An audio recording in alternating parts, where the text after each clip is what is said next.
Welcome back to the day after talking Duck sports. I am Randy the War Duck, and just a fan, not an expert. Didn't really play football, just a fan and watched football for years. Had season tickets at Oregon. Actually, still have season tickets at Oregon for like the last, oh man, got to be close to 25, 26 years now. But all right, so as a fan, that's what we're here. We come to talk about it. So appreciate a like and subscribe to help out the channel. Other than that, let's get into it. So Oregon had a football game yesterday, and that football game was against Northwestern. And Oregon goes on the road for the first time, goes over to Northwestern, and played okay. It's kind of an interesting statistic for Oregon because they're well below the stats they had been in previous games, but then they still score in a game that I would say struggled in a little bit, and still pulled out a dominant 34-14 victory. Those 14 points kind of came at the end of the game with garbage time. I won't say they were given because I felt like those points were still earned against Oregon playing. So that's kind of where it at. So let's just go ahead and kind of take a look at the stats because we got a lot to get through in this segment here. Okay, so first down, Oregon has 21 first downs, Northwestern's 15. Third down efficiency, Oregon's 7 for 11. That's not horrible, but not where Oregon has been the last previous games. I think definitely the level of competition was up a little bit. Plus, Northwestern plays a different style of defense that really grades against Oregon's the way they play and the way their offense wants to do. So I think it was a good game plan by Northwestern, but in the end, they just didn't have the talent level, made a few mistakes, and just couldn't keep up with Oregon. I don't see a lot of teams scoring a whole bunch of points on Northwestern. It's just because of the style that they play, kind of grades them down, and with their offense. As their offense matures, I think that's going to get even worse because their game plan really was run the ball, control the ball, take as much time off the clock, and limit the amount of times Oregon can touch the ball.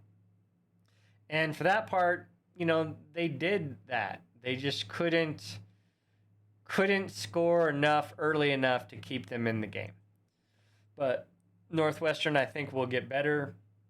I think their quarterback is still really, really new. I don't think he has that many games under his belt. I think maybe the first game he played was, the first game of the year for them. So there's that. All right. So let's see here. We got rushing yards. Pretty even for the teams. 176 rushing yards for Oregon and 176 rushing yards for Northwestern. And I think this was Oregon's biggest struggle. I felt there was times that Northwestern was just pushing around the Oregon defense. And I know Oregon always, stays and protects the pass. They don't load up the box like a lot of teams do. But I don't know. I think I didn't expect Northwestern to just kind of have the running success that they had against Oregon. It was something odd to kind of see, especially if you look at Oregon's previous games where they were holding rushers, under 100 yards even. So, all right, passing yards. Since Oregon couldn't run the ball, they resorted to passing a lot more, 197 yards passing to Northwestern's 135. Yards per game. Oregon, after averaging probably 500 some yards a game, comes down to 374 or 373. I mean, come on, that's still almost 400 yards in a game that everybody felt like Oregon kind of struggled a little bit. It's kind of a weird thing to say, right? If you're a team throwing up almost 400 yards, you're probably normally pretty happy with yourself, but that's not Oregon standard, and I think they thought with the record that Northwestern has, I think their team is better than the record. I think they continue to get better. I just thought the team maybe thought they'd have more success, and people maybe thought so. Oregon comes out with 2 sacks, no sacks allowed on Moore, and Oregon throws 1 interception and gets 2 interceptions from Northwestern. We'll talk about that a little bit later. Oregon punts twice, and then Northwestern punts 3 times.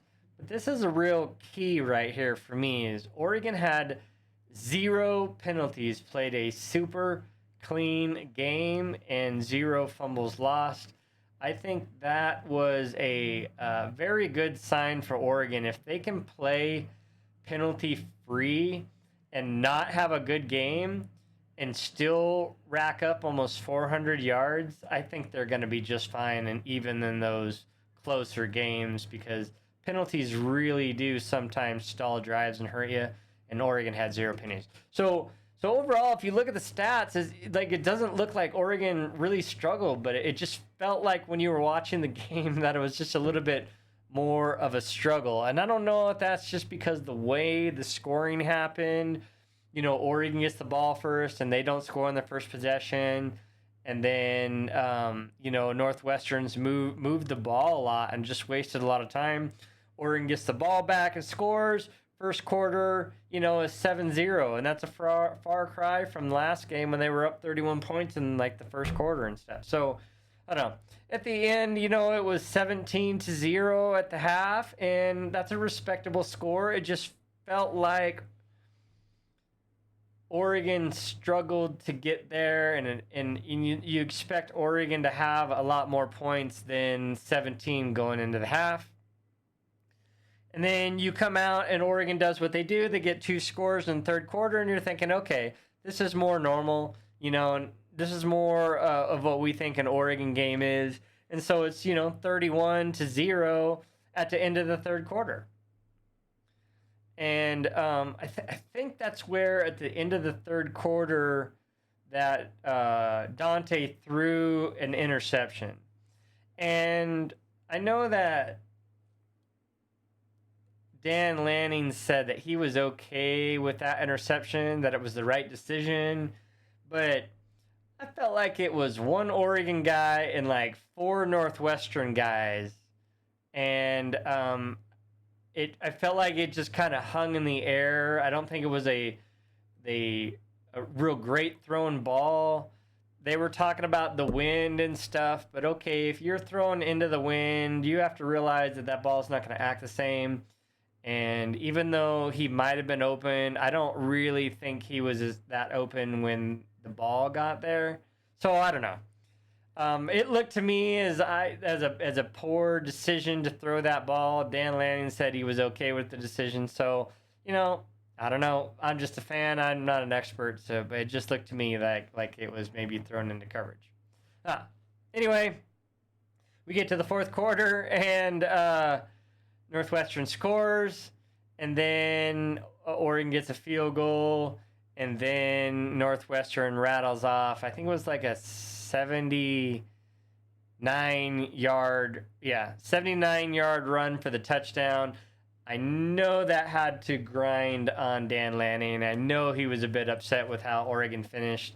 And, so I know, but the starters weren't in there. I know you want to hold the Oregon standard, but I don't know. It sucks that long breakaway score happened, but it wasn't like that was in when all your starters were in playing, a close game. So, anyway, we'll move on because, that's really all I had to say about the game there and the score here. Let's look at some stats. So Dante Moore goes 16 for 20, 178 yards, 1 touchdown, 1 interception. There wasn't a lot of room because of the way Northwestern plays defense for long passes.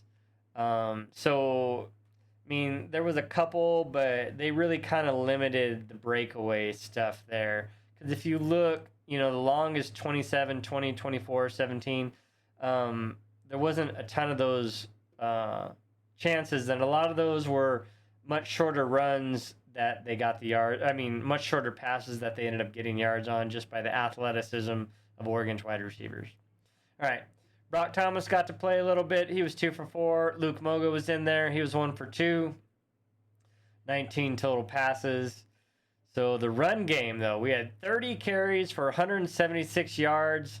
Not the greatest average per yard, but it wasn't horrible. But just not what we're used to seeing. But also, Whittington did not record a carry. Jaden Lamar got the bulk of the carries, 38 yards, 1 TD, 12 long. De'Ara Hill breaks off a huge run for 66 yards and gets a score. He had 94 yards on the day.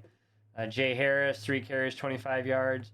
So, I mean, these guys are still per carry putting up the yards, even if we're down, way down in the depth chart. And like I said, we didn't have our best running back in this game. Over on the other side, long of 9, long of 8, long of 3. We kind of held their rushing game down, except for that one play late in the fourth quarter, in garbage time. Oregon receiving, 62.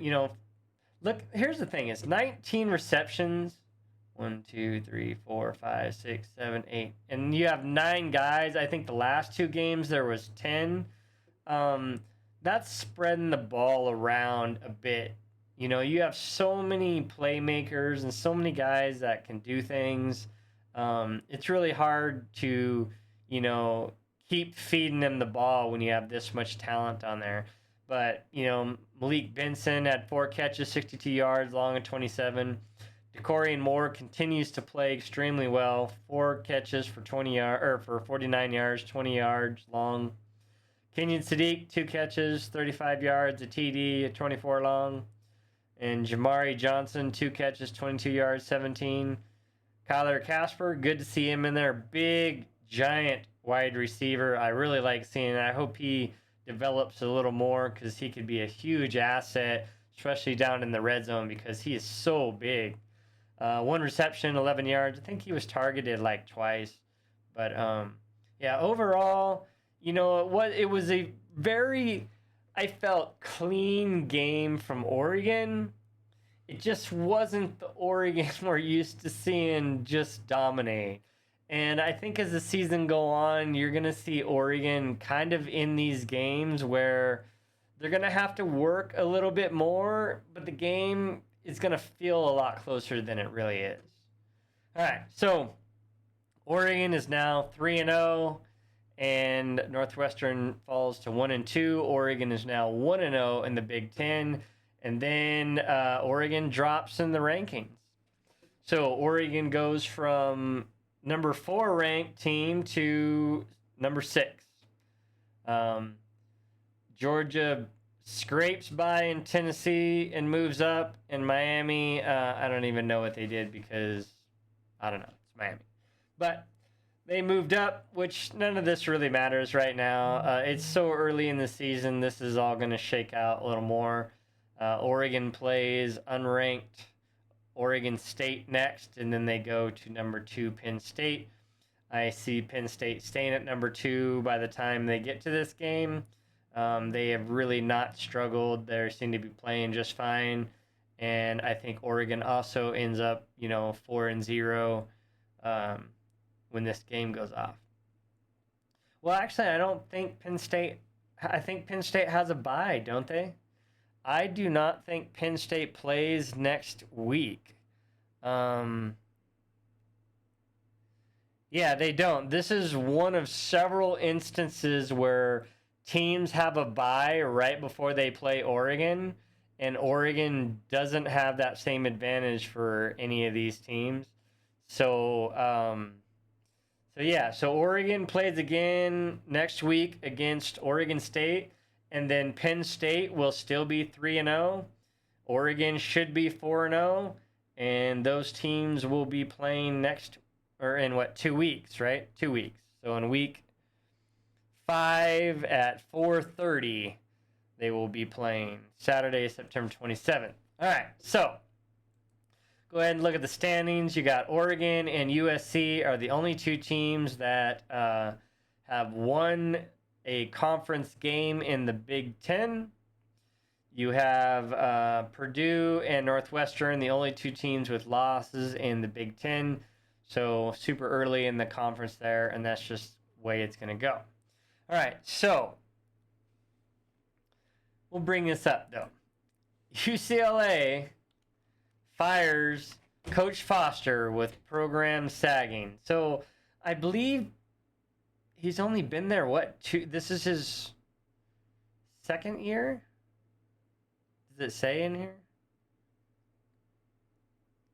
Yeah, so since February 2024, and this is, so he barely, not even 2 years, good Lord. So he goes 5-10 in barely over a year, and they already fired him. So very interesting development for UCLA. Chip Kelly bolts for Ohio State, and they hire, Deshaun Foster, former UCLA football player, and then they've already fired him.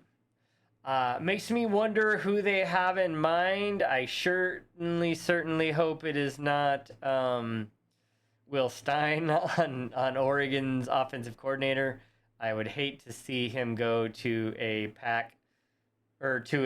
Big 10 foe. That would suck to see him there. I hope they go with some other no name and UCLA continues to lose, because who the hell likes UCLA?